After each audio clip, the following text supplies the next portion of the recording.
है गर्मी। हवा बड़ी ठंडी ठंडी चल रही है, मजा आ गया यार। बड़ी गर्मी है बाहर। क्या काम है आपका? यार मेरा काम तो कोई नहीं है, बाहर बड़ी शो वाली गर्मी हो रही है तो मैं थोड़ी हवा खाने आ गया। बहुत पसीने आए हुए, माथा सारा गीला हुआ है। पहले से काम धंधे है नहीं है, उठ के आ जाते हो हवा खाने। चलो।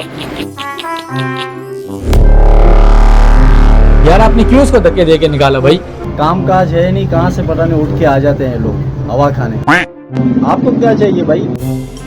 यार भाई आपने मुझे 10 कुर्तियाँ देनी है और 2 पीस कॉटन के 10 सूट देने। ऑर्डर तो बहुत बड़ा है। बैठो, ठीक है, मैं पीछे गोदाम से माल लेके आता यार वैसे भाई बहुत गर्मी हो रही है, आप ले आओ, मैं जब तक यहाँ इंतजार करता हूँ। और एसी वैसी भी चला दो, बहुत गर्मी लग रही है मेरे। हूँ। चलो मैंने ऐसे ही चला दिया, ठीक है, आप यहाँ बैठ जाओ, ठीक है, आराम से। बस जल्दी जल्दी आ जाना भाई, जल्दी आ जाना।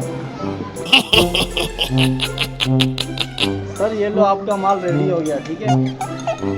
माल पूरा है? जी जी हाँ, रेडी हो गया? ठीक है। चलो ये आप यहाँ रखो, मैं गाड़ी से पैसे लेके आता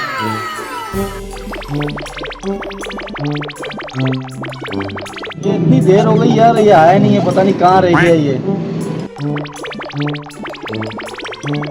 यार ये बंदा आया था, ये ऑर्डर लेके गया है, अभी तक आया नहीं है ये आएगा भी नहीं मेरे भाई। जैसे मैं शराफत से खाने आया था, मुझे भगा दिया है ना, उसे देखो खुआर कर दिया, फिर जाके ये सामान भी नहीं लिया, हवा खा के चला गया। अब बस पछता।